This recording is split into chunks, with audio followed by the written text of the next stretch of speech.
നമ്മുടെ അടിസ്ഥാനം സൺഡേ സ്കൂളാണ്.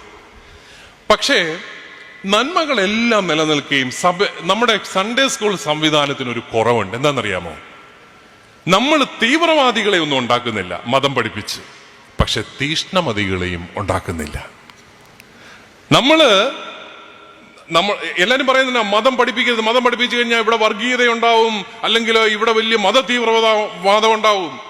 നമ്മൾ സൺഡേ സ്കൂൾ പഠിപ്പിച്ചിട്ട് 12 വർഷം നമ്മൾ പഠിപ്പിച്ചിട്ട് നമ്മുടെ സമൂഹത്തിൽ ഒറ്റ തീവ്രവാദി ഉണ്ടായിട്ടില്ല. നമുക്ക് എവിടെയും അഭിമാനപൂർവ്വം പറയാം.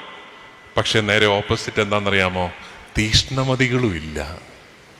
ഒരു പെന്തക്കോസ്തുകാരൻ വന്ന് മാതാവിന്റെ കാര്യം ചോദിച്ചാ, ഓഹോ ആഹാ മാതാവ്, ഞങ്ങൾക്കിപ്പോ മാതാവ് അങ്ങനെ മാതാവ് ഈശോ എന്നൊക്കെ പറഞ്ഞ് നമ്മളങ്ങ് പോകത്തേ ഉള്ളൂ. നമുക്കൊന്നാമത് ബൈബിൾ അറിയത്തില്ല, പഠിപ്പിക്കാന്ന് പറഞ്ഞാൽ പഠിക്കത്തില്ല, പിന്നെ വചനം വായിക്കത്തില്ല. പക്ഷേ ബോധ്യത്തോടെ പറയാനും നമുക്കറിയില്ല. ഞാൻ ഈ കഴിഞ്ഞ നാളുകളിലൊക്കെ 12ാം ക്ലാസ്സിലെ കുട്ടികളെയൊക്കെ കാണാനായിട്ട് ഇടയാകുമ്പോൾ ഞാൻ അവരോട് 3 ചോദ്യം ചോദിക്കും. ഒന്ന്, നിങ്ങളുടെ ക്ലാസ്സിൽ ഹൈന്ദവരുണ്ട്, ക്രൈസ്തവരുണ്ട്, മുസൽമാനുണ്ട്.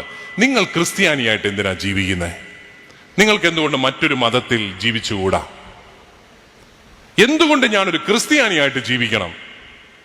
12ാം ക്ലാസ്സിൽ പഠിക്കുന്ന കുട്ടികൾ ഉൾപ്പെടെ അങ്ങനെ ചിരിച്ച് ഒക്കെ ഇരിക്കത്തേ ഉള്ളൂ, എളിമയോടുകൂടി ഇരിക്കത്തേ ഉള്ളൂ. പറയാൻ അറിയത്തില്ല അവർക്ക്.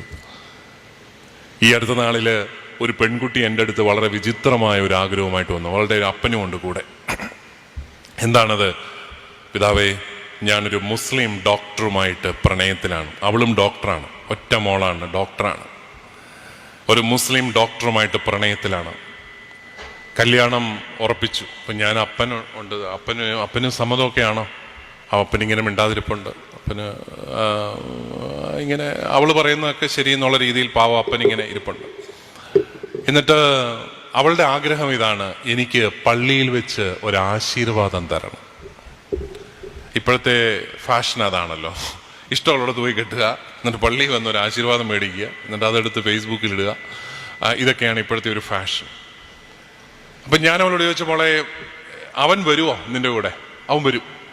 കാരണം അവർക്ക് അവരുടെ വിശുദ്ധ ഗ്രന്ഥത്തിൻ്റെ മേൽ ഉള്ള പ്രതിജ്ഞകൾ മാത്രമേ അവർക്ക് വാലിഡായിട്ടുള്ളൂ. അവർ വന്ന് ഏത് ബൈബിളിന് മുമ്പിലും വന്ന് വെച്ച് വേണമെങ്കിൽ പ്രതിജ്ഞയൊക്കെ എടുക്കും. കാരണം അതൊന്നും അവർക്ക് ബൈൻഡിങ് അല്ല. അതാണ് അവരുടെ മതത്തിൻ്റെ പ്രത്യേകത. അവൻ വരും. അപ്പം ഞാൻ പറഞ്ഞു, ഏതായാലും നിങ്ങൾ ക്രിസ്ത്യാനിയായിട്ട് ജീവിക്കത്തില്ല, പിന്നെ മോക്ക് എന്നാത്തിനായി ആശീർവാദം? അല്ല പിതാവേ, എനിക്ക് ആശീർവാദം വേണം. ഞാൻ ഇത്രയും വർഷം ഞാൻ ക്രിസ്ത്യാനിയായിട്ട് ജീവിച്ചു, എനിക്ക് ആശീർവാദം വേണം. അപ്പം ഞാൻ പറയുന്ന ആശീർവാദം മാത്രം മതിയല്ലോ, അതിപ്പോൾ പള്ളി വെച്ച് വേണ്ടല്ലോ എന്നൊക്കെ പറഞ്ഞ് വികാരിച്ചൻ്റെ മുറി വെച്ച് ഒരു ആശീർവാദം എന്നൊക്കെയുള്ള രീതിയിൽ ഞങ്ങളൊരു എഗ്രിമെൻറ്റിലൊക്കെ എത്തിപ്പിരിഞ്ഞു. എന്നിട്ട് ഞാൻ അവളോട് പറഞ്ഞു, മോളെ നീ പോകാൻ വരട്ടെ, നീ എനിക്ക് ഒരു ക്ഷമ തന്നിട്ട് പോകണം, എന്നോട് നീ ക്ഷമിക്കണം. ഉടനെ അവൾക്ക് ഭയങ്കര സങ്കടമായി. പിതാവ് എന്തിനാ എന്നോട് ക്ഷമ ചോദിക്കും? ഞാനല്ലേ പിതാവിനോട് ക്ഷമ ചോദിക്കും? ഞാൻ പറഞ്ഞു, അല്ല, എനിക്ക് നിന്നോട് ക്ഷമ ചോദിക്കണം. കാരണം ഇത്രയും വർഷം നിന്നെ വേദപാഠം പഠിപ്പിച്ചിട്ട് ഇത്രയും മിടുക്കിയായ നിന്നെപ്പോലൊരു പെൺകുട്ടിയുടെ ഉള്ളിൽ ഈശോ ഏകരക്ഷകനാണെന്നും പ്രണയത്തിന്റെയോ വിവാഹത്തിന്റെയോ പേരിൽ ഒഴിവാക്കാനാവുന്നതല്ല നമ്മുടെ കർത്താവായ ഈശോ മിശിഹ എന്നും പഠിപ്പിക്കുന്നതിൽ ഞാൻ പരാജയപ്പെട്ടു പോയി, എൻ്റെ രൂപത പരാജയപ്പെട്ടു പോയി, അതുകൊണ്ട് നീ എന്നോട് ക്ഷമിക്കണം. ഉടനെ അവള് പറഞ്ഞു, അയ്യോ അങ്ങനെയൊന്നും പറയല്ലോ പിതാവേ, ഞാനങ്ങ് വിട്ടുപോയതാ, പോട്ടെ, പിതാവ് എന്നോട് ക്ഷമയെന്ന് ചോദിക്കണം പറഞ്ഞ് എന്നെ ആശ്വസിച്ചു. പക്ഷെ എൻ്റെ ഉള്ളിൽ അതൊരു നീറ്റലാണ്. എന്തുകൊണ്ട്? നമുക്ക് ഇത്രയും സംവിധാനങ്ങൾ ഉണ്ടായിട്ട് നമ്മുടെ കുഞ്ഞുങ്ങളെ ഈശോ മിശിഹ ഏകരക്ഷകനാണെന്നും ഈശോ മിശിഹ ഉപേക്ഷിക്കാവുന്ന ഒന്നല്ലെന്നും ബോധ്യപ്പെടുത്താൻ എന്തുകൊണ്ട് എനിക്ക് സാധിക്കുന്നില്ല? നമ്മുടെ സംവിധാനത്തിന് സാധിക്കുന്നില്ല. അതേസമയം മറ്റു ചില മതങ്ങൾക്ക് അത് സാധിക്കുന്നുണ്ട്. ഞാൻ തന്നെ അവളോട് ചോദിച്ചു, മോളെ, നിന്നോടുള്ള പ്രണയത്തെ പ്രതി അവൻ നിന്റെ വിശ്വാസം സ്വീകരിക്കാൻ തയ്യാറാവോ? ഉടനെ അവൾ പറയാ, ഞാൻ ചോദിച്ചതാ പിതാവേ, പക്ഷെ അവരൊക്കെ ഭയങ്കര സ്ട്രോങ്ങാ. ഇപ്പൊ പിന്നെ നമ്മളാരാ പറ, നിങ്ങൾ പറ. വീക്കാ. നമുക്ക് ഇത്രയും ശാസ്ത്രീയ സംവിധാനങ്ങളുള്ളത്, അവരൊക്കെ വലിയ സ്ട്രോങ് ആ കേട്ടോ, നമ്മൾ വളരെ വീക്കാ. അവിടെയാണ് നമ്മൾ ചിന്തിക്കേണ്ടത്. നമുക്ക് ബോധ്യങ്ങൾ ഉണ്ടാക്കി കൊടുക്കാനായിട്ട് സാധിക്കുന്നില്ല. ഈ അടുത്ത നാളില് നമ്മുടെ മുസ്ലിം കൺവേർട്ടായിട്ട് വന്ന മാരിയോ ബ്രദറിനോട് ഞാൻ ഒരു പ്രാവശ്യം ചോദിച്ചു, അദ്ദേഹത്തിന്റെ മക്കൾ ഇപ്പോൾ സൺഡേ സ്കൂളിൽ പഠിക്കുന്നുണ്ട്, നമ്മുടെ സൺഡേ സ്കൂളിൽ. അദ്ദേഹം മദ്രസ വിദ്യാഭ്യാസമൊക്കെ കഴിഞ്ഞ. ഞാൻ ചോദിച്ചു, എന്താണ് ഇത് തമ്മിലുള്ള വ്യത്യാസം? ഉടനെ അദ്ദേഹം പറഞ്ഞു, എൻ്റെ മോളെ നിങ്ങൾ കുമ്പസാരത്തെ കുറിച്ച് പഠിപ്പിക്കുന്നത് 3-ാം ക്ലാസ്സിലോ 4-ാം ക്ലാസ്സിലോ മറ്റോ, കുർബാനയ്ക്കുള്ളപ്പാടിനോട് അനുബന്ധിച്ചാണ് കുമ്പസാരത്തെ കുറിച്ച് പഠിപ്പിക്കുന്നത്. പിന്നെ തീർന്നു. പിന്നെ നിങ്ങൾ അവളോട് കുമ്പസാരത്തെ കുറിച്ച് പറയുന്നതേല. പിന്നെ അടുത്ത വർഷം അടുത്ത തീം, അതിന്റെ അടുത്ത വർഷം അടുത്ത തീം, വലിയ വലിയ കാര്യങ്ങളൊക്കെ പഠിപ്പിച്ച് നിങ്ങളങ്ങ് പോവുക. എന്നിട്ട് അദ്ദേഹം പറഞ്ഞു, ഞങ്ങൾ അങ്ങനല്ല. മുസ്ലിം സമുദായത്തിൽ പ്രധാനപ്പെട്ടതെല്ലാം എല്ലാ വർഷവും പറഞ്ഞ് തലേ കയറ്റിക്കൊണ്ടിരിക്കും. ഞങ്ങളുടെ കുട്ടികളോട് ചില കാര്യങ്ങൾ ചോദിച്ചാൽ കൃത്യവും പറയും. കാരണം അത് പറഞ്ഞ് ഞങ്ങൾ പഠിപ്പിക്കും. നമ്മളങ്ങനല്ല. നമ്മളിങ്ങനെ ആശയങ്ങൾ പറഞ്ഞ് പഠിപ്പിച്ച് അങ്ങ് പോവുകയാണ്.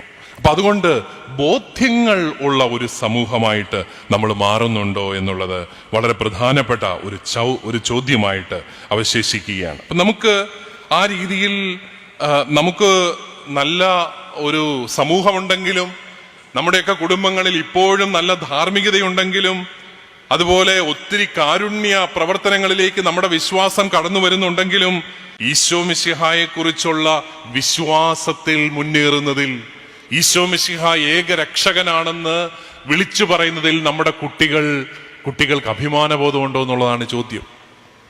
ഞാൻ തിരുവനന്തപുരത്തിന് പോകുന്ന വഴിക്ക് ഒരു പ്രാവശ്യം തിരുവല്ല ജോയി ആലുക്കായുടെ ഷോറൂമിന്റെ മുമ്പിൽ ഒരു കാഴ്ച കണ്ടു. എന്താണെന്നറിയാമോ? ഒരു നട്ടുച്ചയ്ക്ക് 1 മണിക്കും 2 മണിക്കും ഇടയ്ക്കുള്ള സമയത്ത് 3 മിടുക്കരാമ്പിള്ളേര് ഒരു പ്ലാക്കാർഡും പിടിച്ചോണ്ട്, അവന്മാരിങ്ങനെ കൈ പിടിച്ചോണ്ട് അവിടെ നിൽക്കുക. എല്ലാവരും അവരെ തിരിഞ്ഞു നോക്കുകയാണ്. കാരണം അതുപോലൊരു സെന്ററാണ് അവർ. നല്ല മിടുക്കരാമ്പിള്ളേര് ഇങ്ങനൊരു പ്ലാക്കാർഡും പിടിച്ചോണ്ട് വന്നാൽ ആരാ നോക്കാത്തെ? നമ്മളെല്ലാം തിരിഞ്ഞു നോക്കി. ഞാനും തിരിഞ്ഞു നോക്കി. ഇവർക്ക് എന്നെ വട്ടാണോ, വല്ലോ സമരവും വല്ലോ ആണോ? ഇനി ആലുക്ക ഷോറൂമിന് മുമ്പിലോ സമരമാണോ?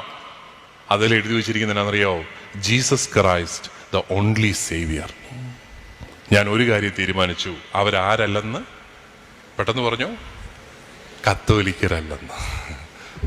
അവര് കത്തോലിക്കരല്ല എന്ന് തീരുമാനിച്ചു. കാരണം കത്തോലിക്കനാണെങ്കിൽ ആ പണിക്ക് പോകത്തില്ല, അവന് നാണക്കേടാ. അവൻ ഈശോ മിശിഹാ രക്ഷകനാണെന്ന് പറഞ്ഞുകൊണ്ട് പ്ലാക്കാർഡും പിടിച്ച് നട്ടുച്ച വെയിലത്ത് വെയിൽ കൊള്ളാനെന്ന് അവനെ കിട്ടത്തില്ല, നമ്മുടെ പിള്ളേരെ. പക്ഷെ അവരേതോ പെന്തക്കോസ് ഗ്രൂപ്പിലെ വേണ്ട പിള്ളേരാ എന്ന് പറഞ്ഞാൽ അവന് തീക്ഷ്ണതയുണ്ട്. അവനും നമ്മുടെ കുട്ടികളും തമ്മിൽ എന്നാ വ്യത്യാസം? അവനും നല്ല സ്മാർട്ട് പയ്യൻ, അവനും അങ്ങാണ്ട് പ്രൊഫഷണൽ കോളേജ് പഠിക്കുന്നവനാ. ഈ 1 മണിക്കും 2 മണിക്കും ഇടയ്ക്കുള്ള സമയത്ത് അവന് നിർബന്ധമാണ് ഇത് ആരോടെങ്കിലും വിശ്വാസം പറഞ്ഞിരിക്കണം. അതിന് അവന്മാര് കണ്ടുപിടിച്ച വളരെ വിദഗ്ധമായ പണിയാണ്. ആരോടും പ്രസംഗിക്കൊന്നും വേണ്ട, പക്ഷെ ഇതും പിടിച്ചുകൊണ്ട് നിന്നാൽ മതി, എല്ലാവരും കണ്ടോളും, മതി. ഒരുത്തന്റെ തലയിൽ അത് കയറിയല്ലോ. ഞാൻ പറയുന്നത്, തീക്ഷ്ണതയുള്ളവരെ സൃഷ്ടിക്കാൻ നമ്മുടെ സംവിധാനം പരാജയപ്പെടുന്നുണ്ടെങ്കിൽ നമ്മളത് ഗൗരവമായിട്ട് ചിന്തിക്കേണ്ട ഒരു കാര്യമാണ്.